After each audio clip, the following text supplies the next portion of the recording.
you well? Yes, good. Can you hear me? Very good. Of course, as Mark said, I'm here to tell you about empathy and its relation to happiness. And I've been kind of fascinated or really obsessed with the idea of empathy for, I guess, more than a decade. I even left my job as an academic teaching politics and sociology just to dedicate myself to the study of empathy, which seemed to cross all disciplinary boundaries and force me to get out of the university libraries.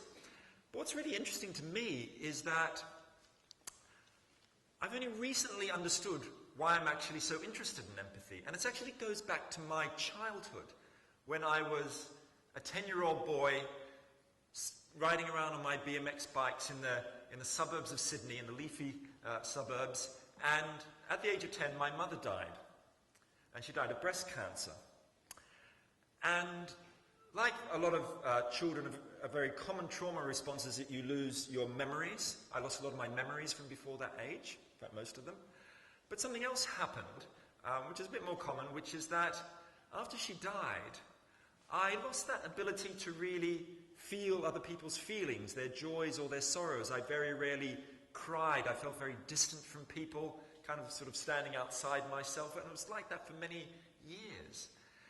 And it was only actually recently, when I was thinking about this and the effect of her death on me, that I understood or really realized that my interest in empathy has been actually driven by an unconscious desire to recover that empathic self that I'd lost as a child. That really surprised me. And I think it has driven me to explore empathy in lots of different ways.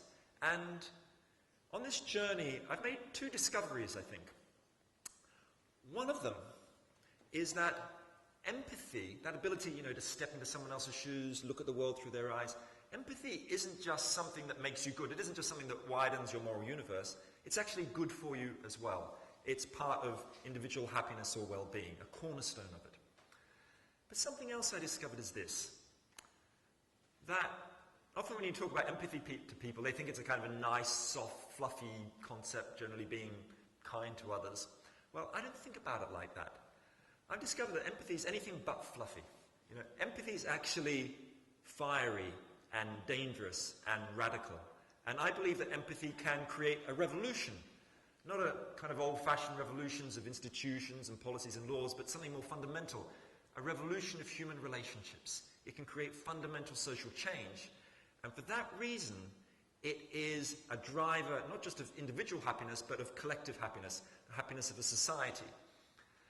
And I think it's important for us, obviously, to think about happiness. It's an urgent issue because we live in an era of happiness crisis, I think. We all know that for the last few decades, incomes have been going up in the Western world, but levels of life satisfaction or happiness have been going up a bit and then flattening out once you've reached a certain income level. We know that divorce rates are at record levels of about 50%. We know that job dissatisfaction is at record levels, between 50 and 60% in Britain, similar in the United States. 1 in 4 people are going to face a mental health problem at some point in their life.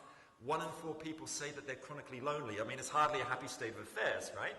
So we need to think, well, how can we reapproach this or rethink our approach to this? And I think empathy is one of the keys. And that's because empathy is at the heart of what makes for good relationships. It, not only, I think, is important for creative thinking and rethinking our priorities in life, but, we're social animals, of course. And empathy ultimately creates the human bonds that make life worth living. The problem is that we live in an era of hyper-individualism, which is hardly advantageous to expanding our empathic selves. I think we've been led by an overdose of free market culture and simplistic self-help to believe that the path to the good life is to pursue our personal self-interest, particularly our material self-interest. And I think empathy is an antidote to that. We also live in an era of empathy deficit, growing empathy crisis. In the United States, for example, empathy levels have dropped by nearly 50% over the last 40 years. The steepest decline has been in the last 10 years. You see similar figures for other countries. So we need to think hard about, well, how can we, in this context, expand our empathic selves? And what I'd like to do tonight is to tell you about the 6 habits of highly empathic people. 6 ways that you can bring out that empathy which lies within almost all of us. Now, before I actually tell you what those 6 habits are, let me just get crystal clear about what exactly empathy means. There's a lot of confusions about it, okay? Now, if you open a psychology textbook, you'll normally see 2 definitions of empathy. The first is what's called affective empathy, or empathy as a shared or mirrored emotional response. Now, if you look at that anguished face of that young man up there on the screen, who happens to be my son, he doesn't always look like that. If you look at his anguished face and you too feel anguish, that's affective empathy. You're sharing or mirroring his emotions. Now, if you look at his face and you feel a different emotion like pity, you think, oh, the poor little thing, you feel sorry for him. That's not empathy, that's sympathy. That's an emotional response, but one that isn't shared. Okay? And what's really interesting is that the frequency of Google searches for the word empathy have gone up, have doubled actually in the last 10 years, but searches for the word sympathy have dropped by nearly 30%. Isn't that interesting? So empathy is partly about affective empathy, a shared, a mirrored emotional response. Now, it's not just about mirroring suffering, it's also mirroring joy. So that's him in the baby bounce, and you probably feel a bit of that joy as well when you're looking at him. That makes affective empathy different from compassion. Compassion comes from the word, the Latin origin of the word is about shared suffering. And of course, empathy isn't just about sharing suffering, it's also about sharing joy as well. So that's affective empathy. If you flip the page in the psychology textbook, you'll see there's another kind of empathy called cognitive empathy, or perspective-taking empathy. That's where you really step into the shoes of another person and kind of occupy their minds and their lives. You imagine what their values and experiences are, their hopes and their fears. In the image you can see there a group of architecture students, as a kind of symbol of this cognitive or perspective-taking empathy, were asked to design furniture as if a child was walking into a room. What would it be like for a child to walk into an adult room? Of course, the furniture is 3 times higher, right? It's about seeing another perspective. And this cognitive empathy ability, we all have it. We're really good at it. You know, you might have a new work colleague and you see that they're nervous before giving their first presentation. And you're imagining what it's like for them, and you go and naturally give them the reassurance they need because you remember what it was like yourself. Or you walk past someone selling the big issue on your way here, and you maybe don't just feel sorry for them, you try and empathize, you step into their shoes. You think about what's it like to sleep out rough on a night like tonight, or what's it like to be walked past with someone without people kind of looking you in the eye. And this cognitive empathy is really important because it's what allows us to give an appropriate response to people. If you don't understand someone's perspective, their experience, whether it's a child or a war veteran or whoever it is, then maybe the way you want to help them won't necessarily map onto what they need. Now, these 2 kinds of empathy are very closely related. They're sometimes confused with something called the golden rule: do unto others as you'd have them do unto you. Now, George Bernard Shaw said something rather clever. He understood the difference. He understood that empathy isn't quite like this. He once said, do not do unto others as you'd have them do unto you. They might have different tastes. Right? So empathy is all about discovering what those other tastes are. Now, you might be a little skeptical about the power of empathy because I think a lot of people, and our culture keeps telling us that, well, we're not really empathic creatures. You know, when it comes down to us, we're pretty self-interested, looking after number one. You know, human beings left to their own devices, it ends up something a little bit like this. You know, in the 17th century, the philosopher Thomas Hobbes said that you leave human beings in a state of nature and there is a war of all against all. Man becomes wolf to man. Right? This is the old view of human nature, that we're essentially self-interested. We've had it for 300 years, but there has been a revolution in the sciences, neuroscience, evolutionary biology, psychology, which has now told us that this view of human nature is old-fashioned, that alongside our selfish inner drives, we have an empathic other half. We are wired for empathy and social cooperation and mutual aid. In fact, 98% of people have the ability to empathize. Which then raises a question. How do we switch on our empathic brains? How do we bring this empathy in us to life? And that's where we come to the first habit of highly empathic people, which is exactly to switch on your empathic brain. Now, what I mean by this is about understanding this new science of human nature. Because if you really understand that you are wired for empathy, then it's going to change the way you behave towards others. It's a foundation for the other habits of empathy, which I'm going to tell you about. And part of the way our empathic brains work, part of understanding this, is through something called mirror neurons, which I'm sure you've heard about, which are part of the empathy makeup of our brains. These are neurons which switch on not just when you feel pain, but when you see somebody else feeling pain. If you get your finger pinched in a door, certain neurons will light up, and if you see that same thing happening to someone else, the same ones will light up. So if you look at this picture, if you can see it, with that spider on this person's shoulder, if you feel a slightly creepy kind of feeling, that way it may well be your mirror neurons are firing there. This is partly how you feel what other people feel, okay? Especially effective empathy. Because mirror neurons are not the whole story about empathy. In fact, the research tells us that we've got probably a kind of 10-section empathy circuit in our brains. If you damage part of it, like in a car accident, then you might lose the ability to read fear or other emotions on somebody's face. But, we don't need, this neuroscience I think is really interesting, it's important, but we don't need it to recognize or to really understand the way that empathy comes naturally to us. I see it in my children, right? You just met my son. I've actually got twins, a boy and a girl, who are now 5 years old. And I saw how empathy developed in them, particularly by the age of about 2. So if you go back a bit, when they're about 1.5, before the empathy had really kicked in, let me just give you an example of how this works. So when my son was crying, for instance, his sister would try and comfort him sometimes, giving him her favorite toy dog, which was a kindly gesture but not much use to him. Fast forward a year to when they were about 2.5, when he was crying, she would go and get his favorite toy cat and give it to him. That's the cognitive leap of empathy, right? And she learned that even without knowing about George Bernard Shaw, right? She understood that he had different views and perspectives and desires than she did. And that's really what it's all about. So we develop empathy when we're very young, but we can nurture it as well as we get older. Empathy can be taught. And a lot of people don't believe that, but it can be taught like riding a bike or driving a car. Now, the world's best empathy teaching program is the one you can see on the screen here. It's called Roots of Empathy. It's very amazing. It started in Canada. Now over 500,000 children have done the Roots of Empathy program. In Canada, it's actually being piloted at the moment in South London. It's in the US, Germany, Australia, other places. And the way it works is really cool. The teacher of empathy is a baby. It's actually that baby, if you look closely, it says teacher on the shirt of the baby, right?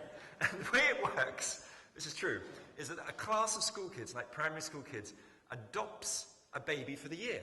And the baby comes and visits them, not alone, with a parent and with an instructor, once every few weeks, and they plop the baby down in the middle of the class on this green mat. The kids sit around, and then they start talking about the baby. Why is the baby crying? Why is the baby laughing? What might she be thinking or feeling? They're trying to step into the baby's shoes. It's empathy, right? And then they do all sorts of drama and art work around that. They try and extend their understanding. What's it like then to be someone bullied in the playground? What's it like to be a kid in a wheelchair? They try and expand this empathy. It's amazingly effective. It increases empathy levels, decreases bullying, increases social cooperation and helping behavior. It even increases general academic attainment. It now exists in all Scottish local authorities, not all schools, but in all authorities it's present. And I think every child should have the right to do programs like Roots of Empathy. Now, the problem, though, is that we can't wait, a whole generation for this new group of empathic revolutionaries to come through. We need to start working on ourselves if we really think empathy is an urgent issue. So that's why we need to cultivate the second habit of highly empathic people, which is to make the imaginative leap. Let me explain to you what I mean by this after I have a sip of water. There's a kind of magic to empathy, which is that literally by imagining yourself in someone else's shoes, you can change your own behavior and expand your moral concern for them. So there's a famous study done by a guy called Dan Batson at University of Kansas, and he got a group of students, and he split them into two, And he got these two groups to listen to the same radio recording of a woman in distress who talking about how her parents had just been killed in a car crash. And he said to the first group, I want you to just listen to the objective facts in this recording. And he said to the second group, I want you to listen to this, imagining you are this young woman whose parents was just killed, being killed, try and step in her shoes, look at it from her point of view. And they did this, and then afterwards, they not only measured the empathy levels and showed that the group who'd done the perspective taking from the woman's point of view had higher empathy levels, also that second group who'd stepped into her shoes were much more willing to give time and money to help her out. And it's one of those experiments which just shows us that literally just imagining yourself in someone else's shoes really transforms us. But there's a big problem, because we shouldn't be utopian about empathy. It's not that easy. There are enormous barriers to empathy. Okay? And one of them, let me just illustrate one of them for you. Now have a look at this guy in the image there. Now what can you tell me about him? Just shout out. He's a miner. He's a smoker. What? He drinks. What's he thinking about? Sex. Aren't we all? Right? What else might he be thinking about? What's he doing in his spare time? Drinks. Right. Okay. Let me show you the original caption from this photo. This photo's from 1951. And the original caption is Emery Jones, miner and member of the Welsh National Opera Company. Okay. Now, obviously the point I want to make is that we all make assumptions about others. We all have prejudices, stereotypes. We judge people by their accents, by their clothes, by their professions. We're doing it all the time and nobody is immune to it. We use labels to generalize about people. We talk about greedy bankers or Muslim fundamentalists or single mothers or whatever. And highly empathic people tend to get beyond those labels, that surface, and really imagine things from other people's point of view. It's very important that we try and cut through those barriers. It's difficult though. And someone who was really good at doing this was Mahatma Gandhi, one of the great empathic revolutionaries of the 20th century. He once said something very interesting just towards the end of his life, before he was assassinated. It's a little kind of quote known as Gandhi's talisman. Okay? And it's an empathic ideal, a rule of thumb. What he said was this, he said, whenever you are in doubt, or if the self is too much with you, apply the following test. Recall the face of the poorest man who you may have seen, and ask yourself if the step you contemplate is going to be of any use to him. Then you'll find your doubts and yourself melting away. That's Gandhi's talisman. Now just imagine if that was on the screensaver of every banking, titan or corporate baron and so on, or even on your own, what difference it might make. But Gandhi also pointed out that, look, don't just try and step into the shoes of, don't just try and empathize with the down and out, the poor and powerless, those on the social margins. He said also, empathize with your enemies. Empathize with people whose views you cannot stand, whether it's your sibling who you haven't spoken to for years or your nasty boss who's making your life at work a nightmare. Gandhi was a Hindu who famously said, I'm a Muslim, and a Hindu, and a Christian, and a Jew. And I think we can all think about what it means to try and empathize with our enemies. And I'd just like to tell you a little story about the power of empathizing with your enemies.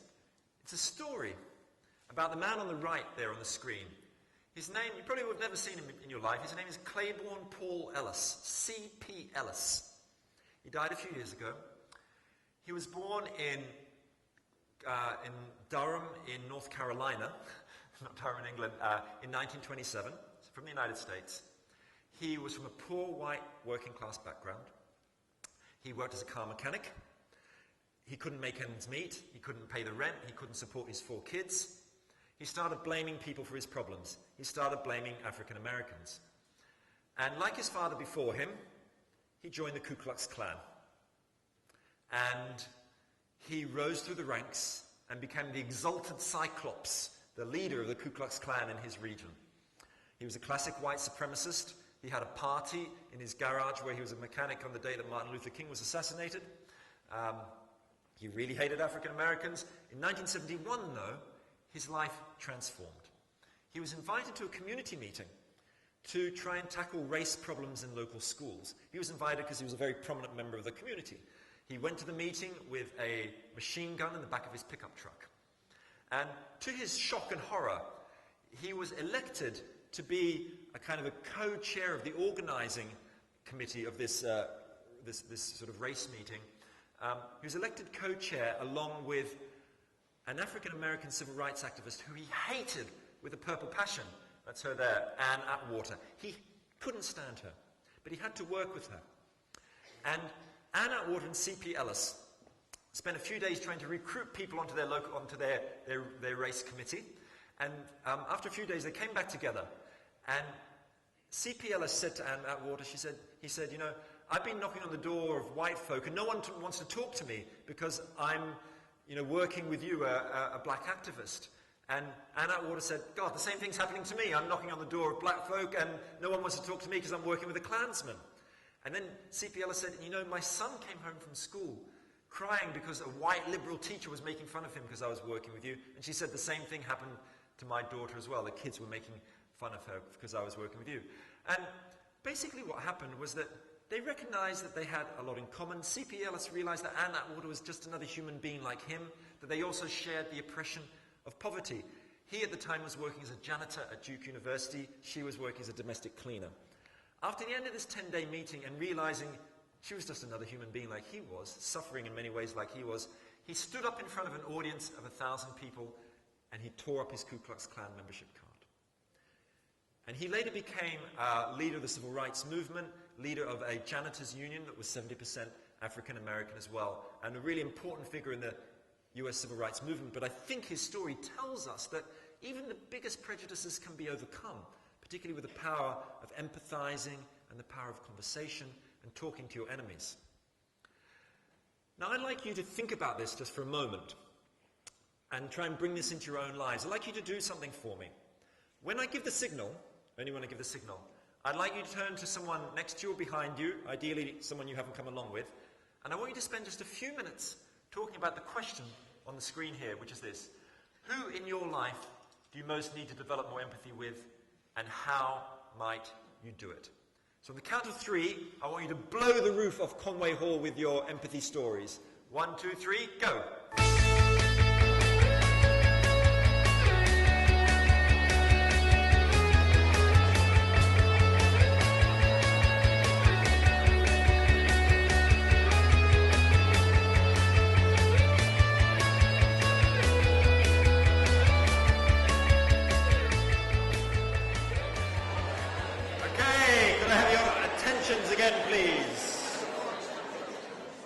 Thank you for your utter obedience. So you might have been puzzling about the second part of that question on the screen there, which is, you know, how do you actually practice empathy beyond, you know, really just imagining yourself in someone else's shoes? What can you actually do in practice? And so I'd like to introduce you to the third habit of highly empathic people, which is to practice the craft of conversation. Okay?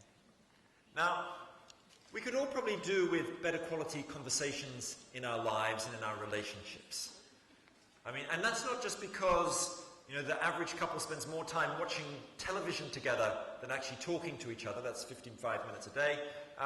It's also because, you know, you've probably been in situations like I have where you're arguing with your partner and you're sort of at loggerheads with them, and you're just thinking to yourself, oh God, I wish they could just understand where I'm coming from. I wish they could just understand what I'm feeling. Well, what are you asking for there? Empathy, of course, right? You want them, at least just for a moment, to step into your shoes and understand things from your perspective. Okay? What this is about empathic listening and getting really good at it. Okay? So how do you get good at empathic listening to others?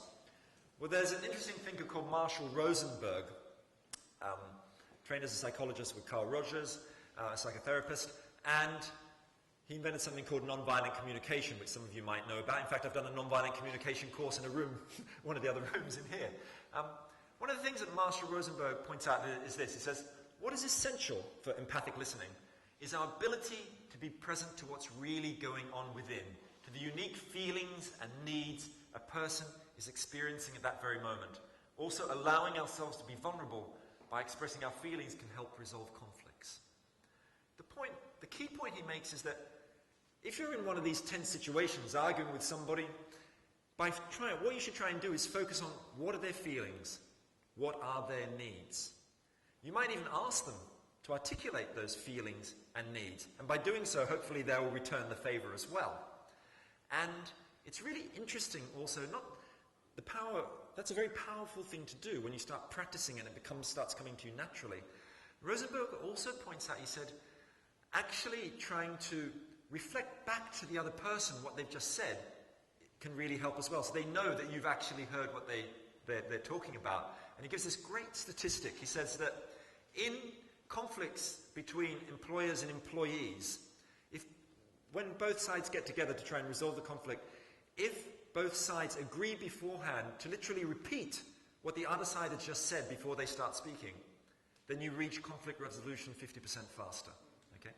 It really works. I use this with my kids in a kind of modified form. So like if one of my daughter's crying or whinging or having a tantrum, I try and help her articulate her feelings and needs. I might just say something simple like, "Are you upset because I'm not taking you to the park right now?" And it's almost a miracle occurs. She'll go quiet, she'll kind of nod her head, or she might shake it because I'm totally wrong. The point, though, is that she feels she's being listened to, and we can start a bit of a conversation to try and resolve it as best as we can. So that focusing on feelings and needs is important, but so is vulnerability. Brené Brown, for example, I was talking about Mark with Brené Brown earlier, has made vulnerability a very popular topic. Marshall Rosenberg's been talking about it for 30 years. It's one of the cornerstones of empathic conversation because if you take off your mask and your emotions and reveal some of yourself, it makes it easier for the other person to do so as well, so that empathic conversation is something that goes two-way. So we need to practice empathic conversation in our relationships. I think we also need to take empathy and empathic conversation onto the streets and practice the art of curiosity about strangers. We walk past strangers all the time. People whose views we don't know or understand, whether it's someone who sells the newspaper each morning or a work colleague. And it's interesting, actually, on my way here, I live in Oxford, and at the train station, I bumped into a famous historian called Theodore Zeldin, an expert on the history of conversation. And Theodore said to me, I remembered how he'd said to me once years ago, he said, the thoughts in other people's heads is the great darkness that surrounds us. Okay? And what he meant by that is that having curiosity about strangers and using conversation to penetrate that darkness, that's the way we get inspired in our own lives, by understanding how other people look at the world. It helps us think about ourselves. And there are fantastic social projects out there which are trying to create conversations between strangers and sort of create it on a mass level. One of my favorites is what you can see here on the screen, the Human Library movement, which actually began in Denmark about 10 years ago. It's now spread to 20 countries. And just put up your hand if you've ever been to a Human Library event. Nobody. That's interesting. That's quite amazing, actually. The way the Human Library works is this. You go along to a Human Library event like the one here in Hackney recently, and what you do is you go along and instead of borrowing a book like you would at a normal library, you go along and you borrow a person, right, for conversation. And there are volunteers there you can talk to. Maybe a Quaker pacifist, an unhappy investment banker, or an ex-prostitute, or an unemployed baker, whoever. People whose you might have assumptions about, you get beyond stereotypes by talking about them. It's a fantastic project. You can go to humanlibrary.org and find out more about it. But of course you can practice curiosity about strangers in everyday life. I think a great empathy prescription is to have a conversation with a stranger at least once a week. Whoever it happens to be. Maybe that person I mentioned who sells you the newspaper each morning. Get beyond superficial talk. Don't just talk about the weather or the football, important as you may think that is. Talk about love, death, politics, family, religion, the stuff that kind of really matters in life. Because people really do love talking. Everybody has a story to share. So I think we should be trying to nurture that curiosity about strangers to expand our empathic selves. Now, conversation is an important route to empathy. There's a tougher assignment you might have, which is to practice the fourth habit, which is to seek experiential adventures. I think that empathy is an extreme sport, kind of more extreme than ice climbing or paragliding or whatever. And the really extreme sport of empathizing is actual experiential empathy, really trying to occupy the life of another human being. We know that on the streets not far from here in the late 1920s and 1930s, George Orwell took off his fine suit and went down and out on the streets of London, living in doss houses, spending his time with beggars and vagabonds on the streets. He wrote about this and down and out in Paris and London. It was a travel adventure in experiential empathy which transformed his life. Orwell was trying to cross the barrier of class using an empathy experiment. I'd like to just tell you a story about a different kind of empathy experiment, crossing the barrier of generation, something that I really find interesting. It's about a woman called Patricia Moore. Now, you may not have heard of her. She's actually one of America's most famous designers, industrial or product designers, and one of the great empathic adventurers who I've ever met. Back in the 1970s, when she was 26 years old, she was working as a product designer at one of the most famous design firms in the world, Raymond Loewy. And Raymond Loewy designed the curvy Coca-Cola bottle and the iconic Shell logo. And she was 26, as I said. She was the only woman out of 350 men at their Midtown Manhattan office. And she was in this meeting where they were talking about something kind of mundane, which was the design of a refrigerator door. Okay? And Patricia Moore said to one of the senior partners, one of these men in this room, she said, couldn't we design the door so it would be easy for an older person with arthritis to open, so they could open it easily? And one of these partners looked at her and said, Patty, we don't design for those people. Right? And that made her really angry. And so incensed, she decided to conduct a great empathy experiment. What she did is she hired a professional makeup artist to turn her into an 85-year-old so she could find out what it was like. This makeup artist made her look kind of old and wrinkly. She put plugs in her ears so she couldn't hear properly. She put splints on her arms so she couldn't, pick up, open a fridge door or pick up a can opener. On her legs, so she had uneven shoes, so she had to hobble. And when she was all dressed up, this is what she looked like. That's her when she was only 26. Okay? It really is. And what she did, between 1979 and 1982, over a 3-year period, she visited over 100 North American cities, dressed up as an 85-year-old, to find out what it was like going through the urban landscape, going up and down subway stairs, opening the doors of department stores, trying to use can openers and potato peelers, seeing how people treated her, opening fridge doors and stuff like that. And the result of this empathy immersion, this empathy experiment, was extraordinary. She came up with something, what's not quite standard. She came up with the idea of what's called universal design, which is the idea that anything, this cup here should be designed so it can be picked up by a 5-year-old or an 85-year-old, not just by someone who's, sort of healthy and finds it easy. And she came up with really cool inventions. Like, you probably got one, if you open your fridge, open a drawer in your kitchen, you've probably got one of those thick-handled potato peelers or can openers. That's her idea, the OXO Good Grip. It was designed so someone with arthritis could pick it up, right?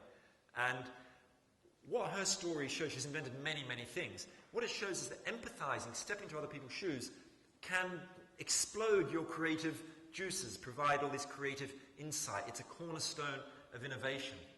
And so I think experiential empathy is really important. Then there's a question of, well, look, we're not all going to do experiments like Patricia Moore, right? How can we scale up empathy onto a larger experiential empathy? There's a fantastic organization which you may not have heard of called Dialogue in the Dark, which does this. Just put up your hand if you've ever been to a Dialogue in the Dark exhibit. Right? One person to a few people. Dialogue in the Dark is, for those who don't know about it, is a global network of pop-up experiential empathy museums. Okay? It's appeared in over 130 cities in 30 countries. Over 6 million people have been to Dialogue in the Dark. I recently went to the one in Athens. And the way it works is that you go along and it's an empathy immersion in the life of somebody who's visually impaired. Okay? You go into a completely darkened environment, and this is much more extreme than those kind of management training things where they put a blindfold on you for a few minutes. This is really extreme. You go into a darkened museum environment, whether your eyes are open or shut, it makes no difference. you're given a cane and you meet a blind guide who then takes you on a 65-minute tour of the kind of day in the life of someone who's visually impaired. You go along, you start following her voice, which is quite disconcerting because you think you're going to bump into everybody. You go and pick up and smell things in a market stall, feel sculptures. Then you go into a simulated tube train, you click in your ticket, you kind of fall over trying to find your seat. You cross a busy road going down over the curb. You bump into obstacles like a motorbike which has been badly parked. At the end, you actually go to a real bar and you get out your money and fumble around with your coins and notes that you can't see. And you can actually you buy a beer or a glass of wine from a blind barman. And then you sit down with your blind guide and talk to them for 10 or 15 minutes about their life and about yours. It's an amazing mass-scale experiential empathy kind of experiment. And if ever you see it, go along to it.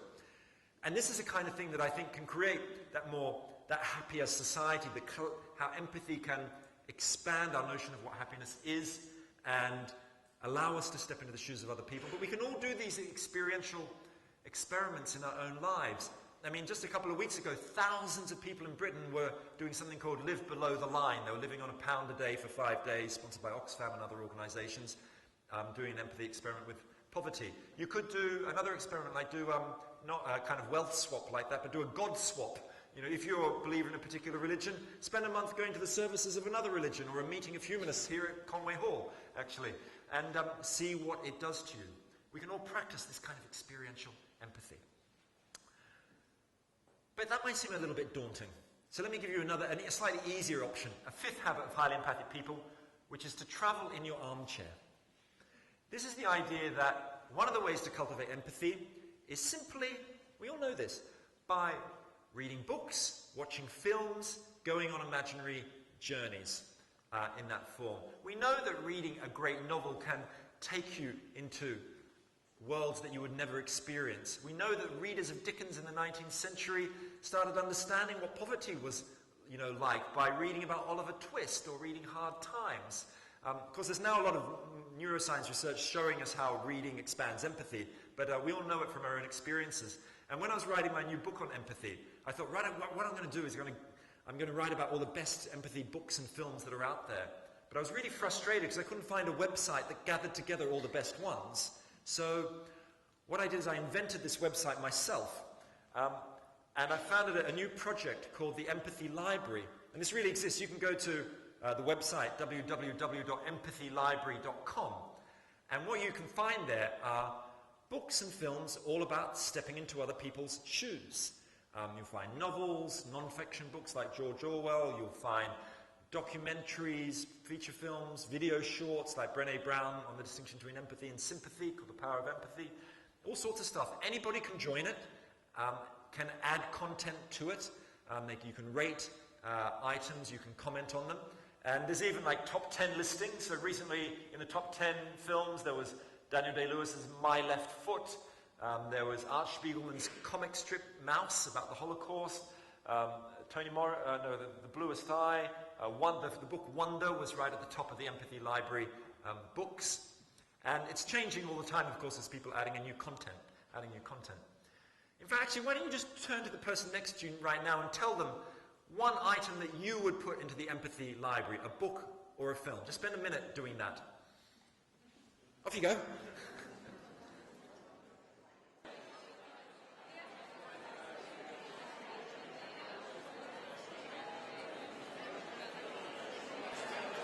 Okay. Not very long. But hopefully you've shared a great book or film. In fact, tonight when you leave here, go and join the Empathy Library and put it in there. Or use the Empathy Library for your next reading group to find a book. Or if you're a school teacher and you're teaching Middlemarch or some novel, get all the kids to write a review and put it in the Empathy Library as a kind of a project. I think there's all sorts of great ways we can tap into these resources to sort of do what I think of as armchair empathizing, one of these ways of traveling into other people's shoes. But let me now just tell you about the final habit of highly empathic people. This is the big one, right? Which is to inspire a revolution. Let me explain. We normally think of empathy as something that happens between individuals. We come to see, you and I come to see things from each other's point of view. We create a little bit of mutual understanding, a bit of equality we change the world. And that's very real. But also, I believe that empathy can occur on a mass scale, on a collective level.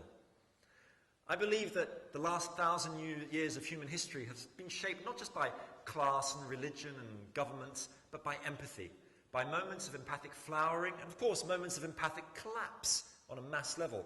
We hear all the time about the moments of empathic collapse: the Holocaust, the Rwandan genocide, wars in former Yugoslavia, the Crusades. We don't hear so much about moments of mass empathic expansion. I'd like to tell you about one of them. It's familiar in a way. It's evacuation in the Second World War. Now, we all know about evacuation. We know that between 1 and 2 million children were evacuated from the cities in the countryside, mostly in Britain during the Second World War, to escape the German bombs. And often those experiences of those children were very difficult, very traumatic. What we don't learn about in school is how this was also an empathy revolution. Why? Evacuation was the greatest meeting of strangers in British history. Just think about it. Over 1 million children, basically from poor, working class, urban environments, cities, were suddenly fostered and thrust into the homes of relatively well-off rural and provincial people throughout England. And suddenly, these people had before them, standing right in front of them, a child who might be malnourished, might have rickets and lice, poor clothing. Basically, because of evacuation, people suddenly understood the reality of urban poverty in Britain, something that had been hidden for decades. And there was this mass empathic outpouring, this understanding suddenly of what what life might be like for the urban poor in Britain. What happened? There was huge public outcry at this. Even though, a lot of middle-class people didn't like these dirty little children, messing up their sofas, there was still huge public outcry. There was massive organization by women's groups and women's organizations and others, MPs and so on, to lobby the government to do something about this poverty. And in fact, the government responded almost immediately. They introduced a whole new swathe of child welfare legislation. School meals, vitamins, all sorts of educational and other health reforms. It was the beginning of the welfare state. The historian A.J.P. Taylor once said that, isn't it ironic that the Luftwaffe actually created the beginnings of the welfare state?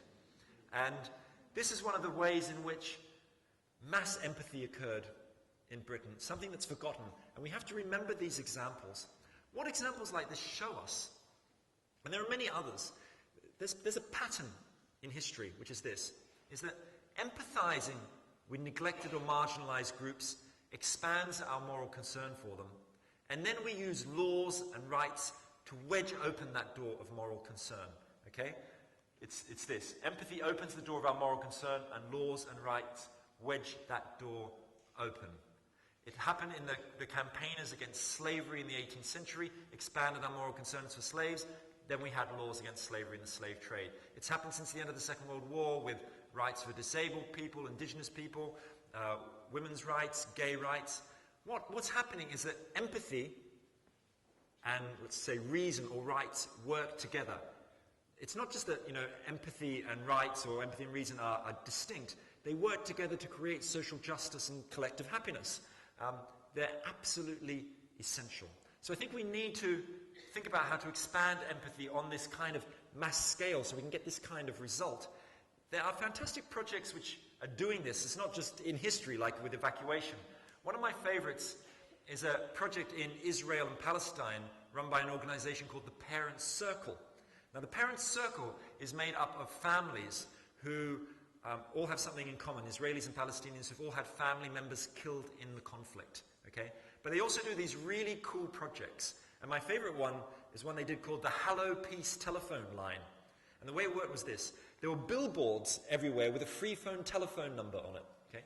Any Israeli could call up this free phone number and they were put through to a Palestinian stranger and could talk to them about absolutely anything for up to half an hour.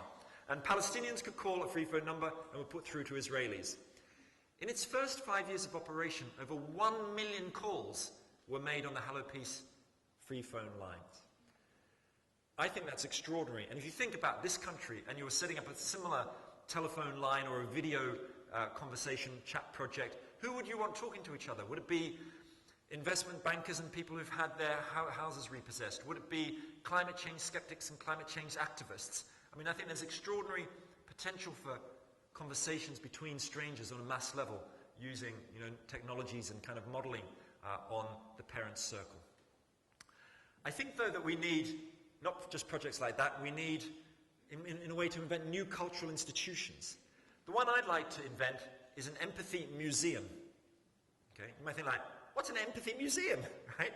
An empathy museum is this: a conversational and experiential space where you would understand, step into the shoes of people who are different from you. Imagine walking into the ground floor of the Empathy Museum and there is a human library, as I mentioned before, where you can borrow people for conversation.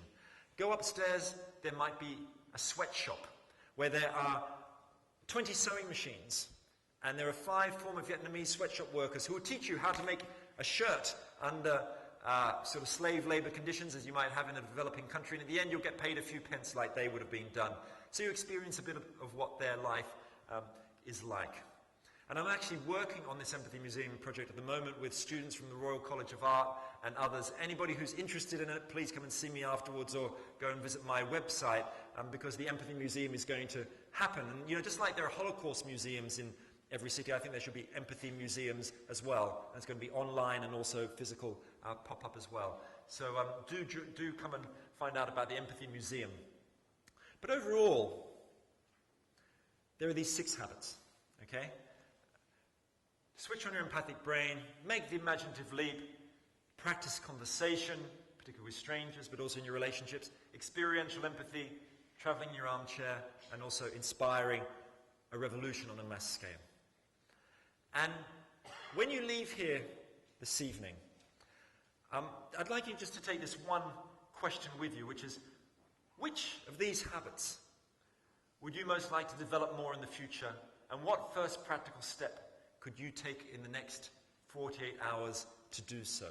Which of them is really the one that you feel could do most to expand your life, or the one that you think you need most in your life? In fact, let's just have a quick straw poll. I want you just to pick one of those 6 that you would like to practice more in your life, and let's just have a show of hands. Just put up your hand. Let's go from the bottom. Just put up your hand if the one you'd like to cultivate most in your life is to inspire a revolution. Put a show out. Oh, that's quite popular. That 1 in 5. Travel in your armchair, number 2. Seeking experiential adventures. I think there's some double voting going on. You can only vote once. The craft of conversation. Well, that's practically everybody. I don't know how that's happening. Making the imaginative leap. There's a few people there. And switching on your empathic brains as well. And some people want to do that. Well, actually, probably the middle 3 quite a few of them are popular, but particularly practicing the craft of conversation there is something that you can do, and of course, you've been doing it this evening. Let me just leave you with a final thought before we have some questions and talk about this more. Or a couple of final thoughts, actually. I believe it's important that we balance introspection with outrospection. Let me tell you what I mean. I see the 20th century as the age of introspection. The era in which the self-help industry and therapy culture, I think, took us too far into ourselves. Started telling us the way to discover who you are and how to live is to look inside yourself. Of course it's important to do that. Self-reflection is vital for understanding who we are and for living a happier life. But I think we need to balance introspection with outrospection. By outrospection, I mean the idea of discovering who you are and how to live by stepping outside yourself and discovering the lives of other people, other cultures. Empathy, I believe, is the ultimate art form for the age of outrospection. Socrates famously said that the way to live a good life is to know thyself. And we've traditionally thought of that as being about being introspective. But actually, I think it's worth trying to flip that on its head, or at least balance that introspection with the outrospection. Both of these are important for knowing thyself. But also, I think it's worth reflecting not just on introspection, outrospection, but on the very meaning of happiness itself. Okay. We live in an era when we think of the word happiness, we think of the individual happiness. But if you go back to the 18th century, this is not how people thought about happiness. In the US Declaration of Independence, it talks about the pursuit of happiness. But in that era, happiness meant not just my happiness, but collective happiness, public welfare, the common weal, the common good. And I think that if we are serious about creating individual happiness and recovering that 18th century ideal of collective happiness, we need to create an empathy revolution. And I hope that you're going to join me in it. Thank you very much.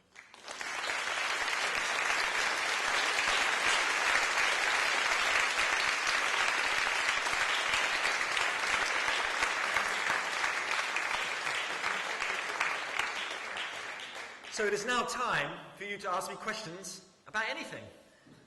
Do we have a mic or no mic? Oh, we don't. I mean, it's... the gentleman down there.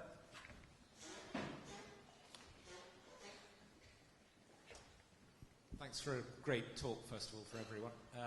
Quick question. You mentioned earlier that statistically empathy has decreased by 40% in the last generation. My question is simply, how do we measure empathy in individuals and populations? Yeah.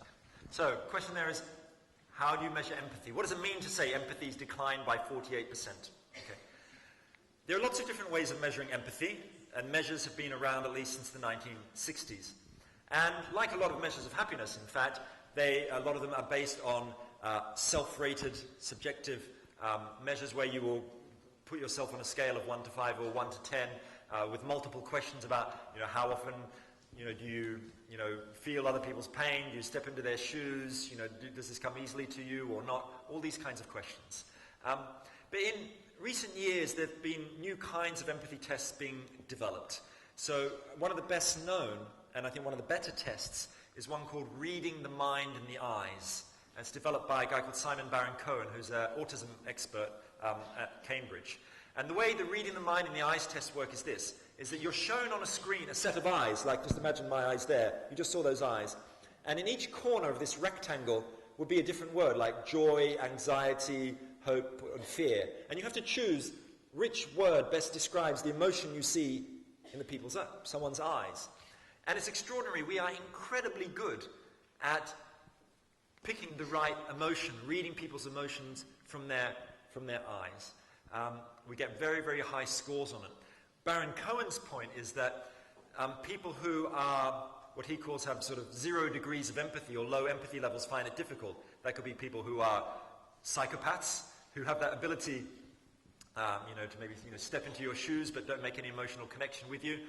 People who on the autism have some autism spectrum disorders like Asperger's, for example, though that's quite controversial. So anyway, the measures they tend to be various, and the studies tend to amalgamate lots of different measures together. Okay. Other questions? Down the front here?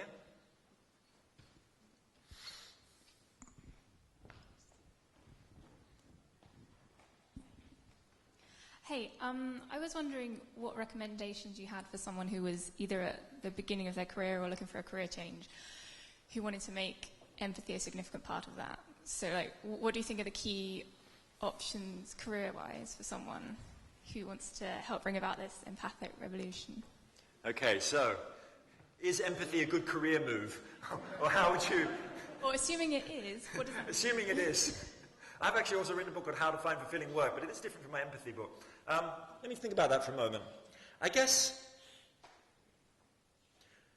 if you look at the world of work, there are all sorts of new areas where I think one can express empathy and put empathy into practice. Like if you go back into the 19th century, if you wanted to express empathy and be an empathic revolutionary in your job, basically you had to, go and become a missionary in West Africa like, Albert Schweitzer did, or become a nun and work on the streets or whatever, things like that, work in a poorhouse. And after the Second World War, something happened which was the expansion of the third sector, of the charity sector, which opened more and more possibilities. To the extent that now there are probably about 400,000 jobs in that sector now in this country. But one of the really interesting new sectors is the social enterprise sector. And the social enterprise sector is growing twice as fast as the rest of the economy. Even when OECD economies are stagnant, social enterprise economy is growing massively.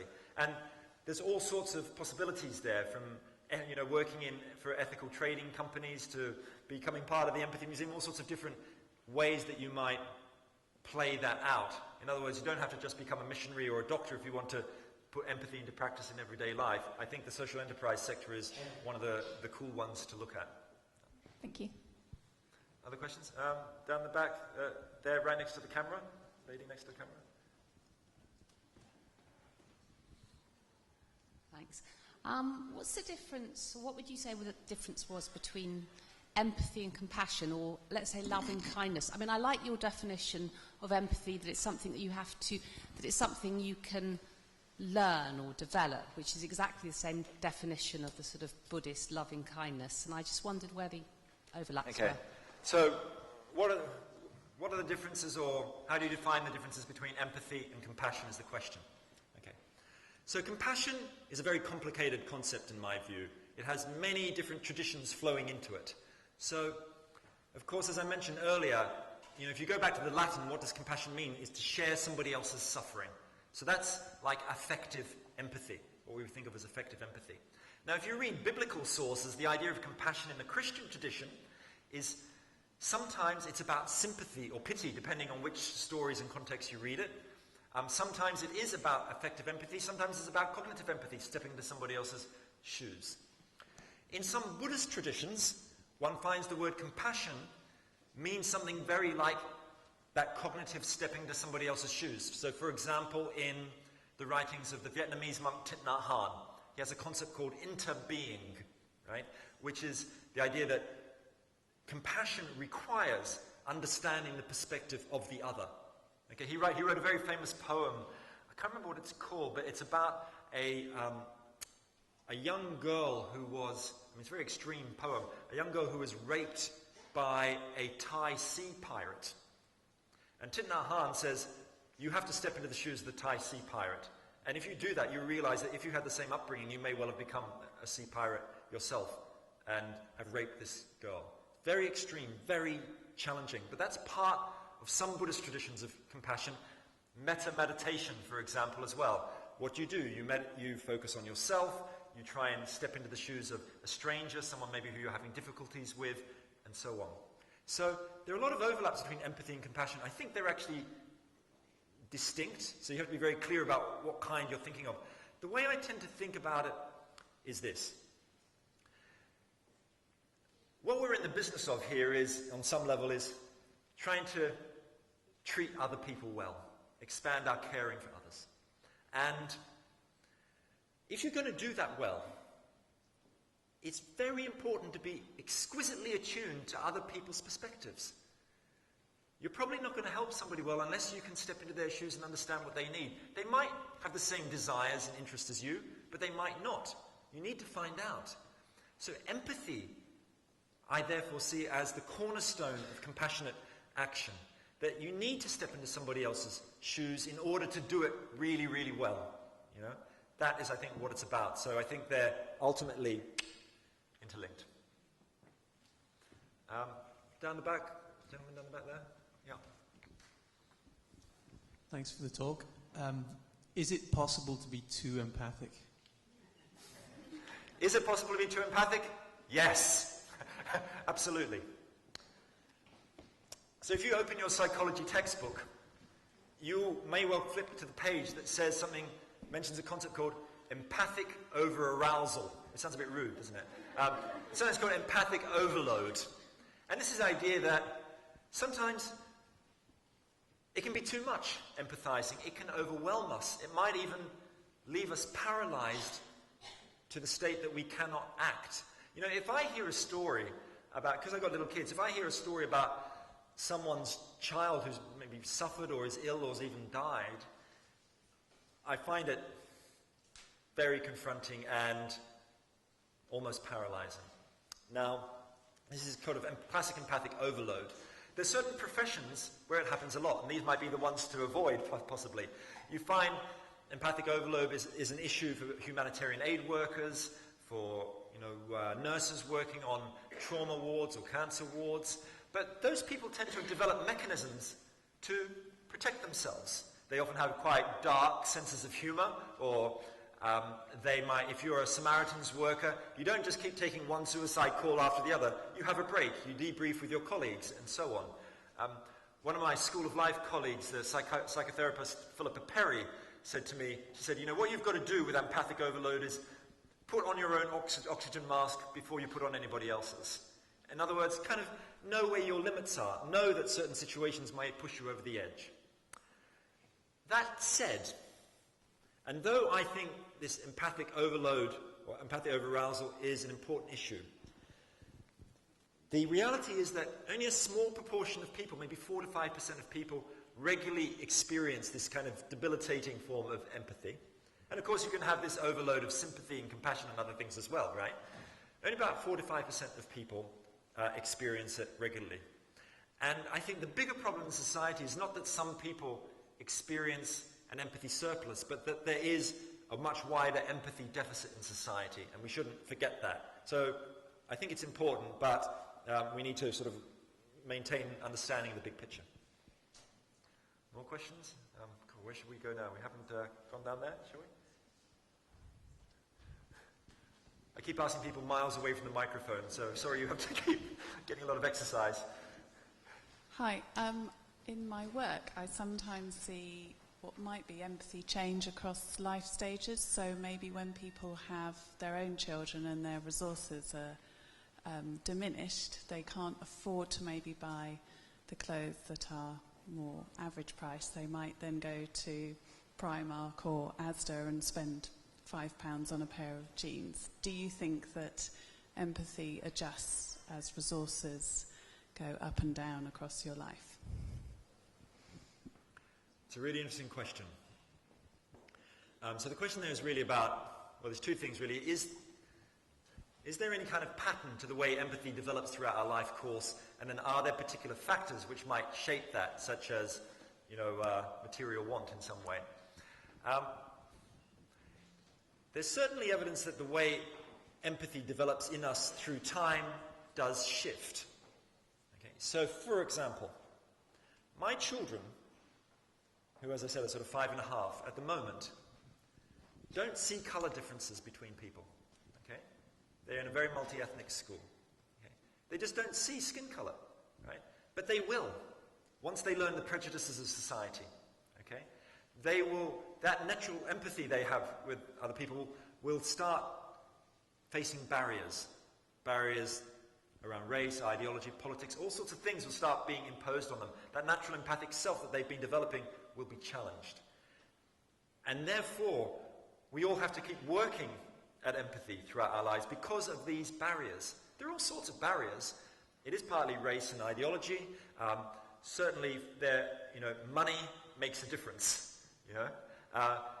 If you are living on, the social margin, you can't afford expensive fair trade vegetarian shoes, and therefore you might give up that option. On the other hand, the evidence suggests that those who are at the bottom of the socioeconomic scale tend to have higher levels of empathy than those at the very top. Okay? Very rich people are not highly empathic.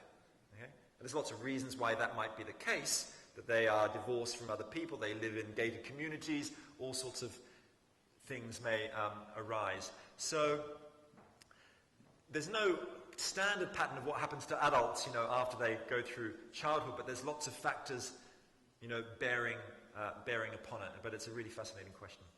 Thanks. Down the front here. Sprint down. Oh, actually, just sort of down, right down there. Sorry, person with the hand up. Okay, I'll go back there in a minute. Hello. What's your view on the ability of empathy to inspire violence? I'm thinking of, for example, British residents who are going overseas to fight in conflicts, like in Syria, and they're so moved by the experiences of victims there of violence that they want to go and fight against them. So can empathy create violence? A kind of dark side to empathy in a way. One way to think about it is this. In fact, at the LSE, there's a sociologist, I don't know if he's still there, Richard Sennett.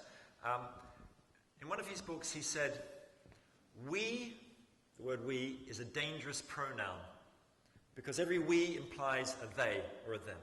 Okay? So there's this real problem with empathy, potential problem, which is that we empathize much more with people who are like us than people who are not like us. This might extend to groups of some people with similar religion, race, educational background, and so on. Okay? It may well inspire someone of a particular religion or political beliefs to go to Syria to fight and kill somebody else who they think is not from their group. It may well inspire a white judge in Britain to be more lenient towards someone who he or she perceives as the same social background as their own. This is a critique which I think of as the idea that empathy is parochial, or it's sort of biased in that way that we empathize more with people who are like us. So that's true. But to me, that's precisely the reason why we need to have the conversation with strangers, why we need to get outside our own social groups. There's this great essay by Tolstoy, a book by Tolstoy called Resurrection. And Tolstoy said, you know, whoever you are, you tend to think that your moral views are right because you hang out with people who share the same views as you, whether you're a politician or a murderer or a robber or a landed aristocrat. And Tolstoy's view was that if you want to change who you are, you need to step outside your social milieu. That's what he tried to do, of course. He stopped hanging out with the aristocrats and literati in Petersburg and Moscow and started playing chess with the peasants on his own estate, right? He never eventually set them free. He didn't quite go that far. But he was certainly trying to cross the barriers. So I think, let me say one other thing about this, actually, which is really important. Empathy has shifted through history. The circles of our moral concern have changed. So one of the great revolutions of the 18th and 19th century was the idea that you didn't just empathize with people in your community or your family, you empathize with people in your nation, right? That you would even go to war, you would sacrifice your own life for a stranger who might live hundreds of miles away from you, but they're from the same nation state. The invention of the nation state extended the boundaries of empathy, the kind of people that we care for. Right? But of course, there was always the boundary of the nation state, i.e. other nations. And the question now is, can we expand the boundary to a state of global empathic consciousness? How do we make empathy go beyond just the nation, but to all humanity and maybe even to animal life and to the planet itself? Kind of bioempathy. The person back there with a scarf. Hi, I'm a counsellor, and so obviously I'm really interested in developing empathy. And one thing I think is really interesting is that when I'm in my counsellor chair, my empathy is really high. And interesting what you just said, because one of the people, surprisingly, of all my clients I've felt the most sort of empathy for was a 15-year-old Bengali boy who's a completely different life to me. But anyway, but it's so much harder to maintain that empathy in normal life.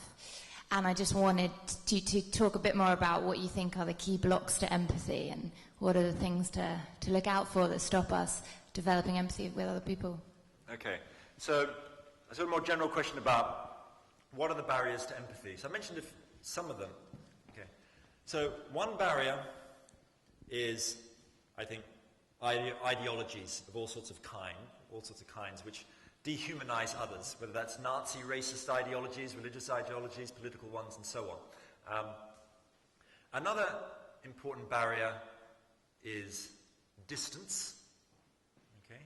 So, of course, one of the critiques of empathy is that, well, we tend to empathize with people who we know, who are close to us, family members, people in our communities, find it very difficult to empathize with people whose lives are very different from ours, or who live in faraway places,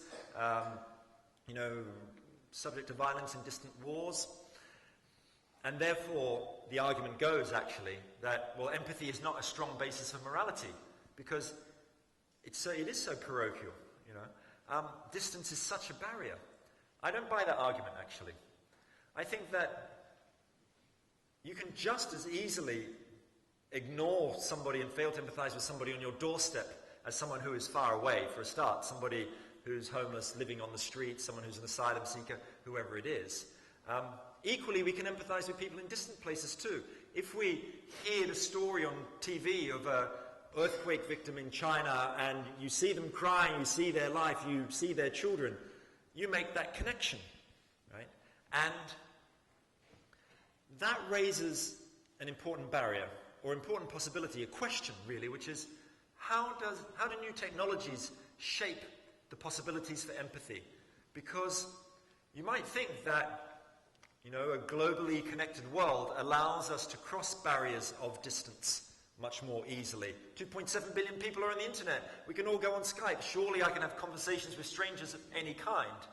Yet we also know that online life can diminish our empathic capacities. We know that the more Facebook interactions you have, the more narcissistic you're likely to be, for instance. Okay? We know that Mark Zuckerberg has defined what a human being is as being your likes and dislikes, your relationship status, your favorite films and books and so on. Your online personality profiles tend to be quite simplistic. They're in little boxes. They don't have that complexity that we need to really understand another person. We know that on Twitter, yes, you can say intimate things and connect empathically, but most of us find it really hard to reveal our inner selves in 140 characters unless you're a really good haiku poet. You know? So there's all sorts of barriers there around technology as well. And I just think that we just need to be aware of them. And I think empathy has so much potential power that it can break through most of these barriers, because historically it has. It has helped end slavery. It's brought about child welfare reform. It's brought us gay rights and disabled rights, all sorts of things. It can really work. More questions down the front here? Don't have to run very far. Hi. So autism and I suppose the wider spectrum might suggest that there are some people who are kind of born with a fundamental difficulty with empathy, and in fact perhaps at some level we're all on that spectrum somewhere, it being more of a kind of, I suppose if we think about the neurological basis of empathy. So my question is, do you think that we can teach people even with these sort of fundamental difficulties empathy, how to use empathy? So, if you read the science about autism, for example, autism spectrum disorders like Asperger's, there seems to be a general consensus that it's difficult or almost impossible for people with these kinds of conditions to learn to empathize. But my experience is that if you talk to parents of children with Asperger's or other autism spectrum disorders, they almost all say the opposite. Okay? They see their children changing, shifting, in particular contexts often, being able to understand others' feelings, being able to put themselves in other people's shoes, seeing it change through time. And, you know, I'm not an expert in this field at all, so I don't really have a kind of definitive opinion on it. But I just noticed this divergence between what the journals, the neuroscience journals say, and what parents say. And so I don't really know, and I just think it's probably very, very complicated and very dependent on individuals and very much on a spectrum.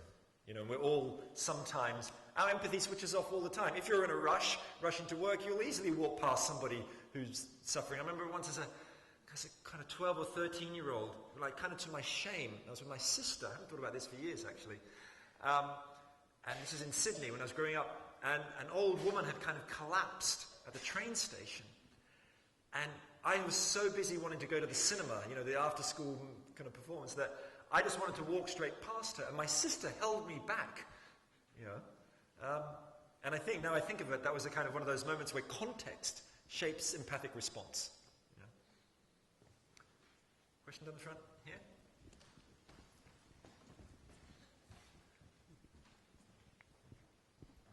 I haven't got a question. I just basically wanted to summarize a couple of points, which touches on two areas. One is to do with careers and one is to do with empathy and lifestyle. Clayton Christensen from Harvard University, he wrote a book, the name of which I can't ever remember.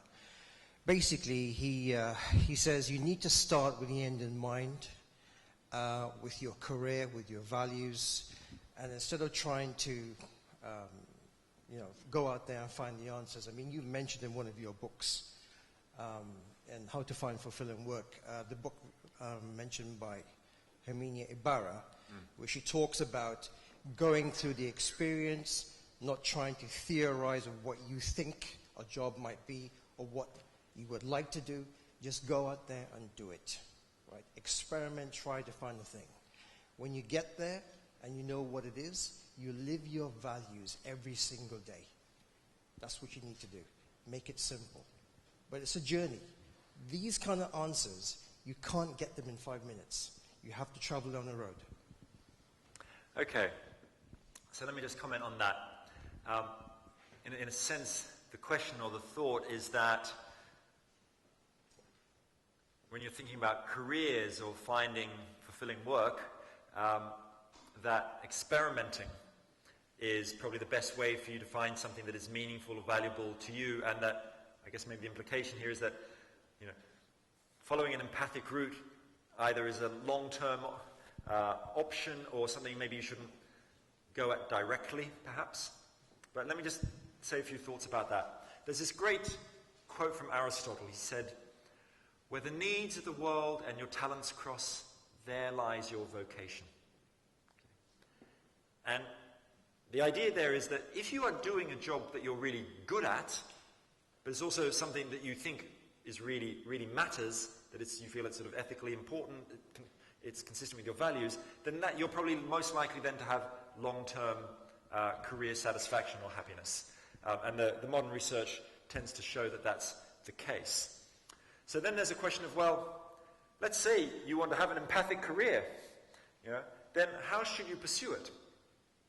I certainly think that if you want to find fulfilling work and put your values into practice, values like empathy, you do need to be experimental, because we never know what really is going to work for us. And as the writer you mentioned there, Herminia Ibarra, sort of says, what you really need to do to find fulfilling work is not to think then act, but act first and think afterwards. In other words, don't just fill out lots of forms and send out your CV everywhere and hope you'll find the perfect job. It's unlikely to happen. You only find the right job by experimenting, shadowing, volunteering, and so on. Because it's there that you really start learning about yourself. You start learning about whether your empathy is really being switched on by a particular job, for instance. Lots of people go into medicine because they think because they're motivated by empathy. They discover, of course, the reality is that they're kind of hemmed in by the bureaucracy of being a doctor, and they can't express it and they have to look elsewhere. So I think you're certainly right to think one sometimes has to find a longer route to practicing empathy in the workplace and doing something else that Gandhi advised ultimately, which was to close the gap between your beliefs and your actions. That, I think, is one of the keys to the good life and one of the keys to create an empathy revolution. And I can see Mark at the corner here, which is telling me that's probably my last question.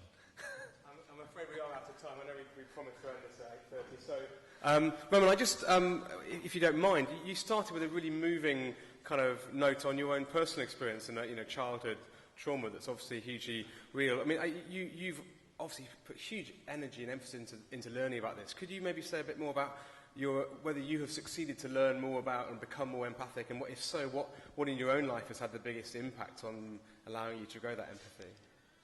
I think there's one particular experience which sort of blew my empathic mind, which was I used to walk up and down this street in Oxford where I live called Cowley Road and walk past this homeless guy. For years and years I saw him. He was always wearing kind of 4 coats and was always picking up cigarette butts and muttering to himself and seemed kind of crazy. I thought, I've got nothing in common with this person. But one day I was involved in a community project where I interviewed him about his life. Okay? And I started talking to him. His name actually was Alan Human. He died actually not long ago. And I started talking to him, and he really seemed really crazy, like he was talking about children in outer space. It turned out, by his own admission, he was a nutcase. In his own words, he'd been sectioned 17 times under the Mental Health Act, paranoid schizophrenic with a history of violence, and many other things. I thought, I have nothing to do with this person, we have no connection. After talking to him for about 2 hours, it suddenly occurred to me to ask him a bit about his education. It turned out he'd been to Oxford University. He studied politics, philosophy, and economics. And we both had this huge interest in moral philosophy and interest in Nietzsche and Marx. And we developed this great friendship based on that interest in philosophy and our mutual interest in pepperoni pizza as well. The point, though, is that at that time, I was already giving lectures and talks all about empathy, and I made huge assumptions about this person. And I realized that I'm constantly engaged in the struggle of getting beyond the surface of people. And that's why I think it's so important to have those conversations about strangers and challenge our stereotypes and prejudices. And I'm still trying to do it. Well said. Well, please join me in thanking Roman Krznaric.